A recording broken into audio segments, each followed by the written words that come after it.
preaching of contested political ideas as if they are accepted facts. We don't do this with communism, we don't do this with socialism, we don't do it with capitalism.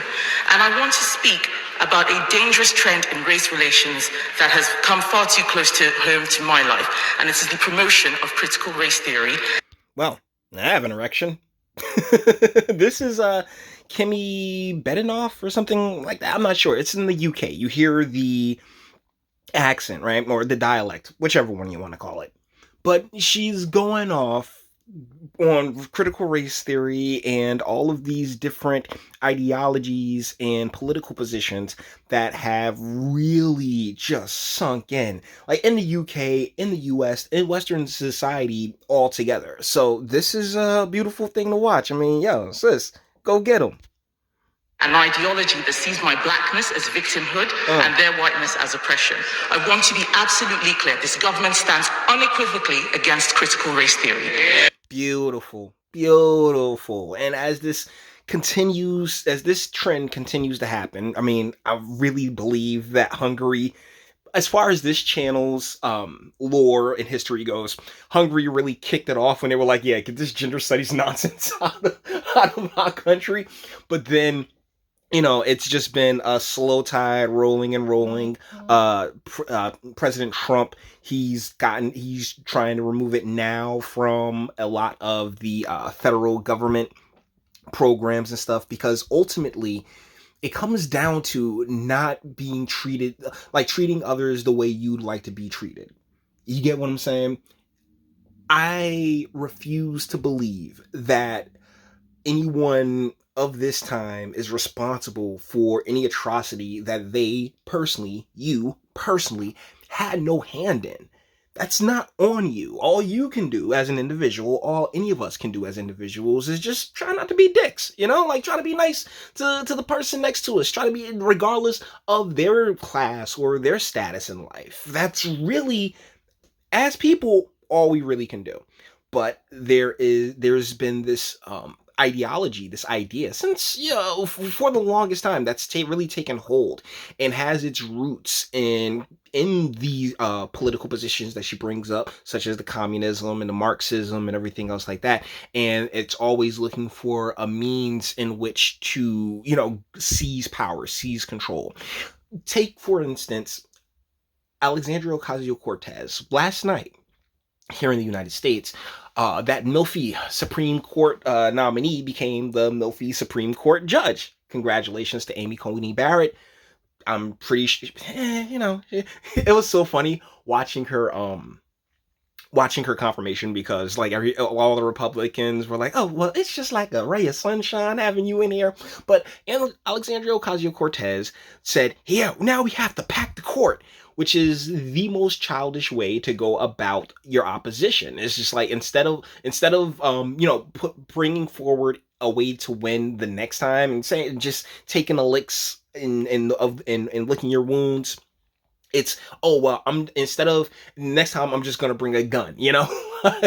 like there's no losing gracefully. And honestly, a lot of these theories and these bits of academia have really sinked in long before the AOCs were even born, or myself were even born. So, you know, it's kind of a bit of an unwashing of the brainwashing that's taken place in a lot of spaces. Let's continue.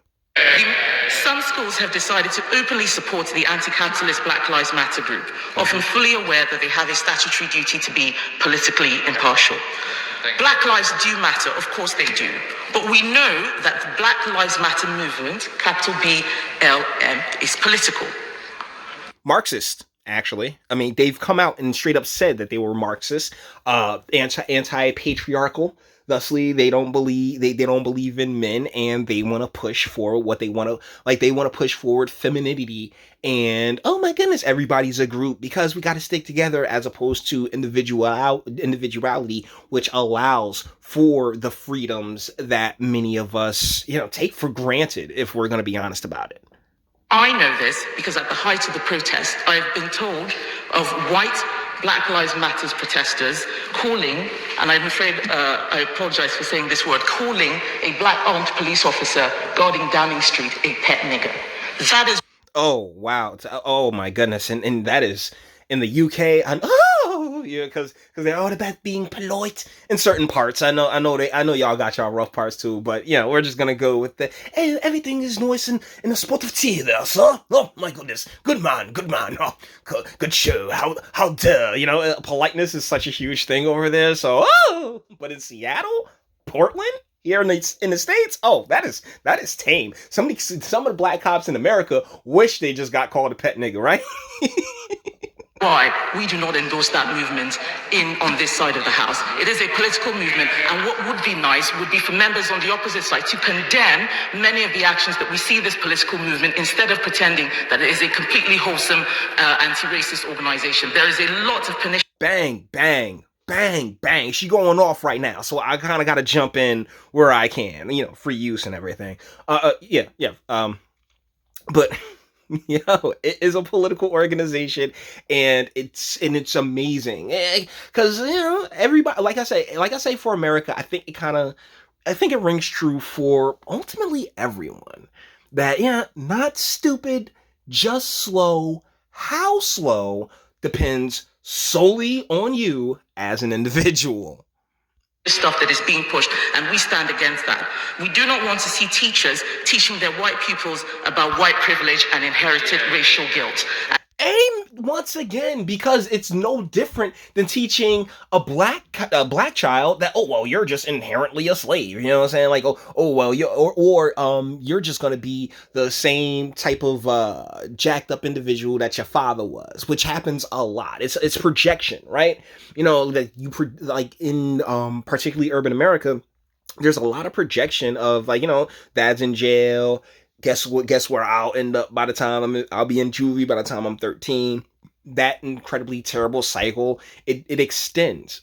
And so after doing this to our own, I feel like it's jacked up to even want to promote anybody else doing that to each other. I think each and every individual as they are born has endless potential, right? Like it's all about how they come up, the means in which they come up. And, statistically speaking, all across the West, not just in the States, have really diminished the role of fatherhood, which really is more along the lines of preparing our children to go out. Well, not our, because I'm not a woman, but preparing children to go out into the world and be able to, stand on their own and do what it needs to do what they need to do, and be of service in some way, shape, or form.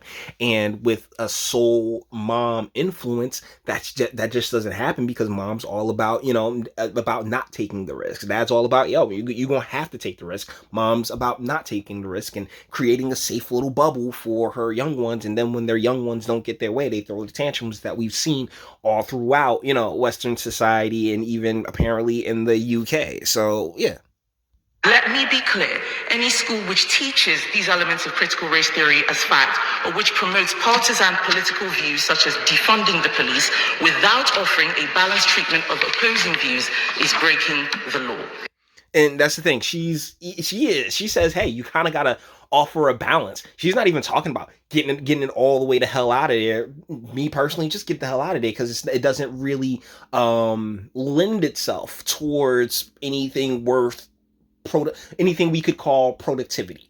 Okay, this doesn't expand anything besides that same victim mentality that they require, that they demand that those amongst their ranks lean on. And it's like, for a lot of us, it's like, no.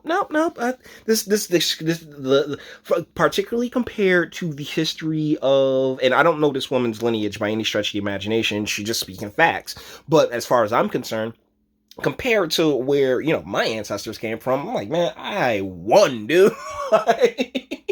Like, this has been a win. I don't want to see this destroyed. Thanks, great grandpop, So, guys, this was fantastic. A fun little go of it with I think she's like the director of equalities or something like that out in the UK. And to my UK homies, guys, this is good. This is fantastic. We slowly bringing it back to sanity, and it's a beautiful thing to see. It really is, because ultimately, like I say, it's all about treating people the way you'd like to be treated. You know, at first, until they do something that, until somebody does something against you that, requires repercussions, then, shoot, man, it's all good, baby. let's kick back, light one up, or I'll have a couple beers. It's all good. But either ways, guys, let me know what you think in the comments. All the internet stuff. If you liked it, toss the like, dislike, go ahead, do that too. Nobody's scared of you. Sub if you jump a fantastic voice. Want to get videos like this every single day? Share, because sharing's caring. YouTube and Bitchute and like aren't the biggest fans of you boy over here. Very obvious reasons. Bang the bell for notifications. Get something from the Teespring and speak. Oh, and the Patreon, link in the description. And speak. Let me know. What do you guys think in the comments?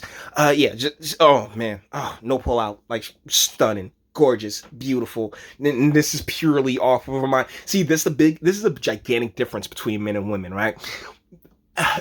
Like a man is far easier to catch a quick boner for, like, oh wow, like when we see where her head's at, that definitely works far more in our favor, than far more in her favor than the other way around. But you may disagree, and that's what my comment section's for. Until the next one.